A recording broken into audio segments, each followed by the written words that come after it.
Christians. My friend here says, to quote the Creator himself, God is not willing that any should perish. God does not choose any to go to hell. Well, my friend, you can quote William James. You can quote Joseph Conrad. You can quote Rudyard Kipling. But it doesn't mean you understand what they're telling you.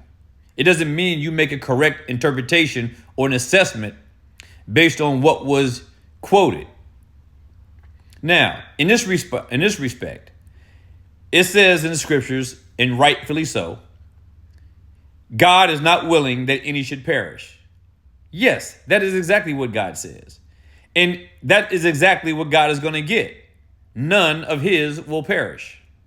Not one soul that God sent Christ to redeem will be lost. That is made clear in the scriptures. Jesus Christ came to seek and save that which was lost, those which were lost apart from his Father, and Christ being sent to redeem them and bring them back to his Father, having made reconciliation for their iniquity. Not one soul that the Father is not willing to perish will perish. And you know why? Because he is not willing that that would happen. That is what the passage means. God is not being speculative with regard to those whom he is going to save. He is saying here emphatically that he is not willing. He is not going to let this happen. And he won't.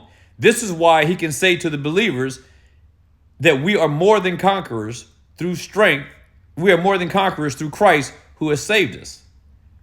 We believers are like the sheep that Christ talks about in John 10, whereby he even says that if one goes astray, he will go after it and bring it back home to the fold, so that not one will be lost.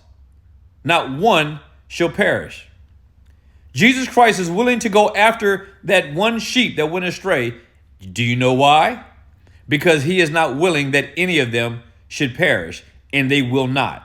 You don't understand what the passage is saying, my friend, and you should go back and take a look at it and really try to understand what is being said.